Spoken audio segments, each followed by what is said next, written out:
교우 여러분, 며칠 동안 평안하셨습니까? 갑자기 이태원 클럽발 확진자들이 늘어나서 우리 학생들의 등교 수업이 또 한 주씩 연기됐습니다. 한 번도 가보지 못한 길을 가느라 다들 힘들게 걸어왔는데 안타깝죠. 그래도 다시 한번 서로 격려하며 끝까지 함께 걸어가야 되겠습니다.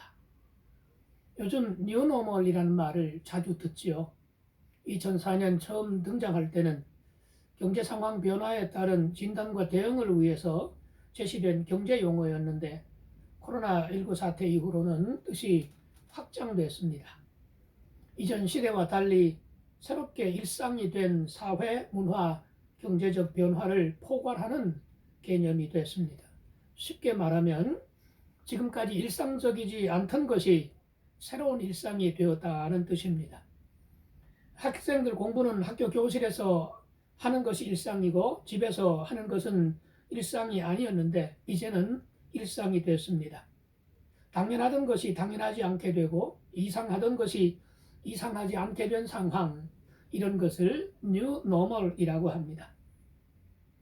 이제 오늘 하나님 말씀 한번 보겠습니다. 누가복음 2장 41절에서 47절 말씀입니다.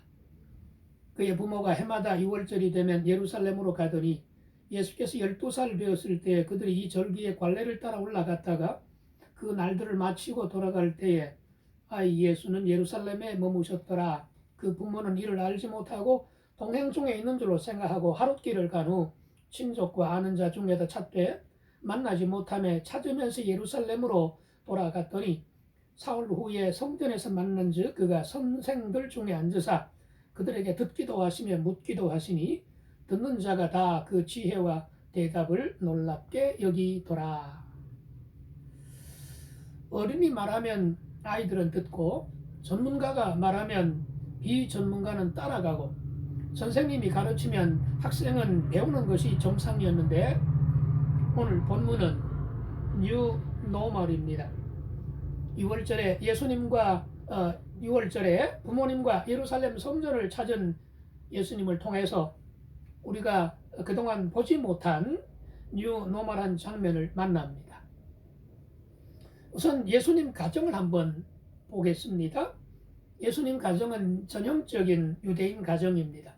해마다 6월절이 되면 예루살렘을 순례했습니다. 율법에 따르면 이스라엘 백성들은 매년 6월절 같은 중요한 절기에는 예루살렘 성전 순례를 해야 했습니다. 예수님 부모들은 율법을 지키면서 사는 전통적인 가정입니다. 예수님 당시에 북부 지방 갈릴리 사람들은 남쪽 유대 지방 사람들에 비해서 율법을 지키는 데에 느슨했습니다. 게다가 예수님 가정은 서기관 집안이 아닙니다. 또 바리새인 집안도 아닙니다. 목수 가정입니다. 쉽게 표현하면 간의 수공업자요 자영업자 가정입니다. 그런 가정인데 율법을 지키려고 애를 씁니다. 예수님 집안 분위기 짐작이 되시죠? 부모들은 율법을 지키고 과거부터 전해오는 규칙이나 질서를 잘 따르면서 살아가는 가풍을 이어왔습니다. 대부분의 가정이 그럴 것입니다. 그런데 오늘 본문은 예수님이 12살 때 있었던 일입니다. 6월절 맞아서 예수님 부모님과 함께 예루살렘 순례길에 오릅니다.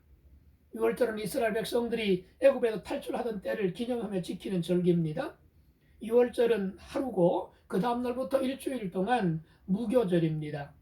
없을무, 누룩교, 누룩 없이 지내는 절기라는 뜻입니다.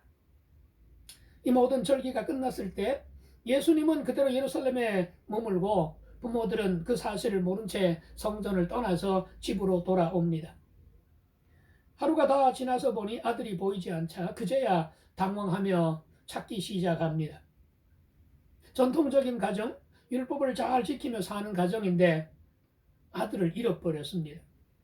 어쩌면 우리들 가정이 아닌지 모릅니다. 집안은 기독교 집안인데 그 후손들은 그렇지 못한 가정이 있습니다. 신앙을 잃어버리는 거죠. 부모는 열심인데 자녀들은 시큰둥하기도 합니다. 우리는 우리 자녀들을 잘 챙기고 있는지, 또 교회의 다음 세대를 잘 돌보고 있는지 돌아볼 필요가 있습니다.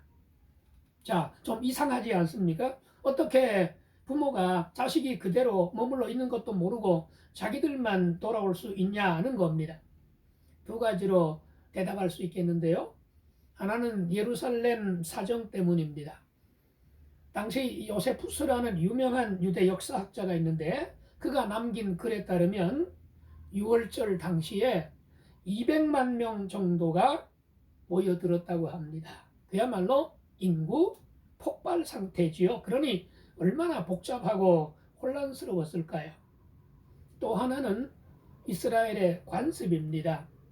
이런 순례길에는 낮에는 가족 단위로 움직이는 것보다는 어른들은 어른들끼리 또 아이들은 아이들끼리 무리를 지어 걷습니다.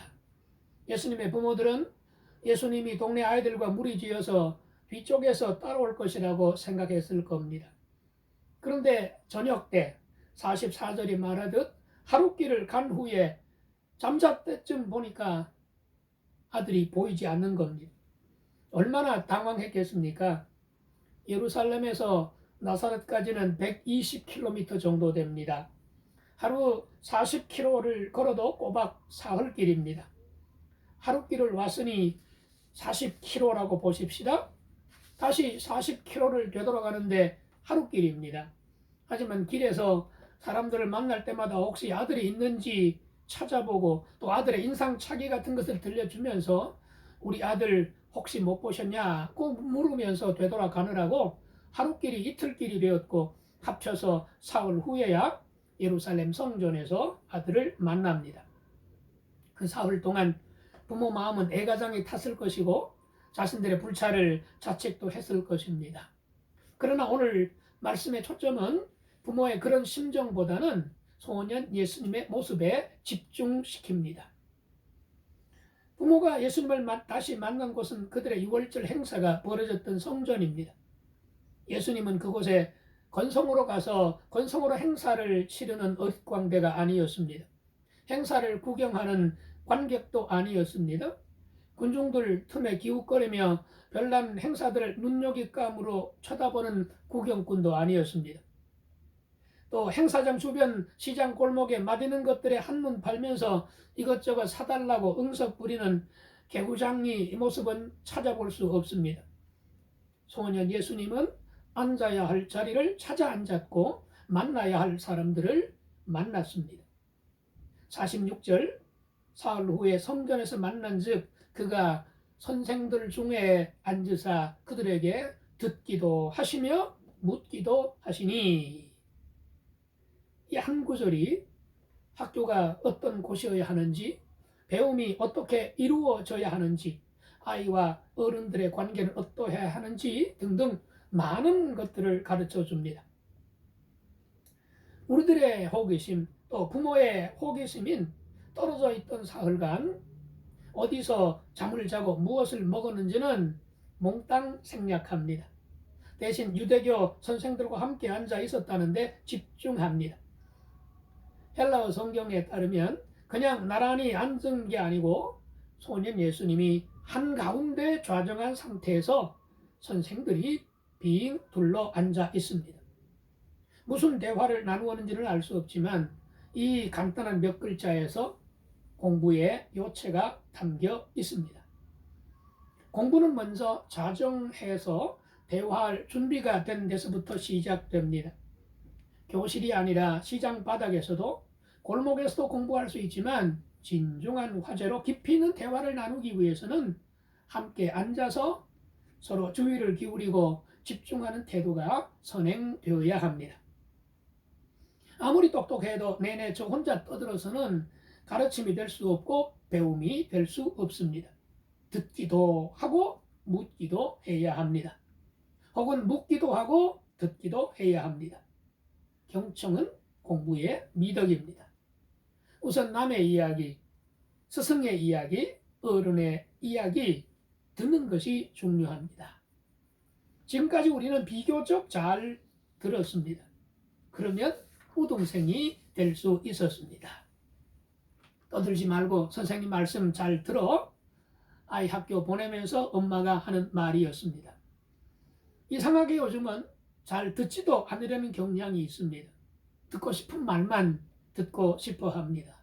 아닙니다. 먼저 잘 들어야 합니다. 하지만 듣는 것만으로는 한계가 있습니다. 질문이 뒤따라야 공부가 되고 학문이 됩니다.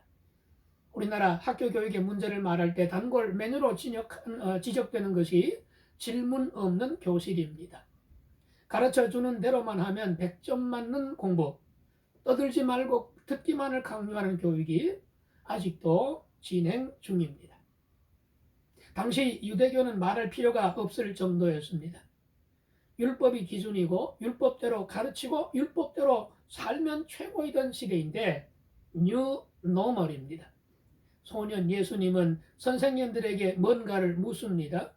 뭘 물었는지는 알 수 없지만 질문의 파동은 대단했습니다. 소년 예수님의 질문에 어른 선생님들이 대답하고 대답한 선생님들이 소년 예수님께 질문합니다. 이렇게 질문과 대답으로 주거니 받거니 하며 토론이 벌어졌습니다. 그들에게 듣기도 하시며 묻기도 하시니 잘 들어야 좋은 질문을 할 수 있습니다. 좋은 질문을 던져야 흡족한 대답을 들을 수 있습니다. 잘 들어야 깊이 있는 질문을 할 수 있고 깊이 있는 질문을 던져야 제대로 된 대답을 들을 수 있습니다. 잘 듣는 것은 관심이 있기 때문이죠. 호기심이 있기 때문입니다. 좋은 질문을 한다는 것은 듣는 것을 소화했다는 것이고 깊이 있게 생각하며 듣는다는 뜻입니다. 나는 다르게 생각할 수도 있다는 뜻이고 사고를 확장하고 있다는 증거입니다. 듣기도 하시며 묻기도 하셨습니다. 얼마를 그렇게 보냈는지 모르지만 그 과정을 지켜본 사람들이 예수님의 질문과 대답에 경탄합니다. 47절 듣는 자가 다 그 지혜와 대답을 놀랍게 여기더라. 뻔한 질문에 뻔한 대답이 아닙니다. 교사와 학생들이 미리 짜놓은 각본에 따라 묻고 하는 학부모 참관 수업이 아닙니다. 질문을 듣고도 놀라고 대답을 듣고도 놀랍니다. 여기 지혜와 대답을 놀랍게 여겼다 했는데 이 지혜라는 말은 이해력과 통찰력이라는 뜻입니다. 그래서 영어 성경에는 understanding이라고 번역을 해 두었습니다. 놀랍다라는 말에 영어 성경은 amaze라는 단어를 썼어요. 그야말로 입을 다물지 못했다는 겁니다. 듣는 자가 다 그 지혜와 대답을 놀랍게 여기더라. 선생님들이 보기에도 예수님의 질문과 대답 속에 뭔가 소위 신동기를 느낀 것 같습니다. 우리 아이들이 이렇게 자랐으면 좋겠습니다. 우리 성광교회 교회학교 아이들이 이렇게 컸으면 좋겠습니다. 오늘 본문에서 예수님도 그렇지만 선생님들도 놓치지 말아야 합니다. 다시 46절입니다. 사울 후에 성전에서 만난즉 그가 선생들 중에 앉으사 그들에게 듣기도 하시며 묻기도 하시니 부모와 함께 절기를 지키러 왔던 아이가 부모 허락도 받지 않고 성전에 남아 어른들하고 끝장 토론을 하겠답니다. 당장 미아 신고해야 하는 건 아닌가요? 얼마나 당돌하게 보였을까요? 우리라면 아마 이렇게 말하겠지요? 애들이 뭘 안다고. 우리 때는 말이야. 너도 내 나이 돼봐. 다 지나면 이해가 돼. 그런데 아닙니다. 오늘 본문의 어른들은 진중하게 아이의 대화 파트너가 되는데 망설임이 없습니다. 아이 하나를 한가운데 앉게 하고 어른들이 빙 둘러서 앉습니다. 이 어른들은 서기관들입니다.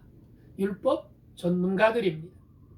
신약 성경에서 이 서기관들이 이처럼 긍정적으로 나오는 곳이 달리 없습니다. 중앙을 아이에게 내어줍니다. 소년이 중앙이고 어른이 변두리입니다. 학생이 우선이고 선생님들이 나중입니다. 한 아이의 질문에 여러 어른들이 대답해 줍니다. 한 아이의 대답에 어른들 여럿이 경탄합니다. 듣는 자가 다 그 지혜와 대답을 놀랍게 여기더라. 듣는 사람들이 모두 놀랍니다. 격하게 반응합니다. 요즘식으로 말하면 유튜브 조회수 수백만이 되고요. 실시간 검색에 1위가 됐습니다. 여러분, 어떤 사회가 선진 사회일까요? 처음 만난 아이 하나에게 어른들이 기꺼이 반응해주는 사회. 누가 진짜 어른일까요? 아이의 질문과 대답에 격하게 칭찬해주고 경탄해 줄 아는 어른들, 이런 어른이 진짜 어른입니다. 기도하겠습니다. 하나님, 감사합니다. 오늘 성전에서 어른들과 함께 토론을 벌였던 예수님을 통해서 또 그 소년을 진중하게 대해 주었던 어른들의 모습 속에서 우리를 보게 해 주십니다. 우리 약한 것이, 우리의 부족한 것이 무엇인지를 보게 해 주시고, 이 땅의 어린이들과 어른들이 오늘 말씀 속에서 보여주는 예수님과 서기관들의 모습 속에서 무엇을 고치고 무엇을 바로 잡아야 될지를 깨우쳐 주시옵소서. 우리 나라에서 자라는 우리의 다음 세대들, 우리 교회에서 성장하고 있는 우리의 사랑하는 자녀들 위해 하나님이 지혜를 주시고 또 명철을 주셔서 저들이 말씀 안에서, 하나님 안에서 아름답게 커갈 수 있도록 축복해 주시고, 우리 모두는 참 어른으로서 살게 하여 주시옵소서. 예수님의 이름으로 기도드리옵나이다. 아멘.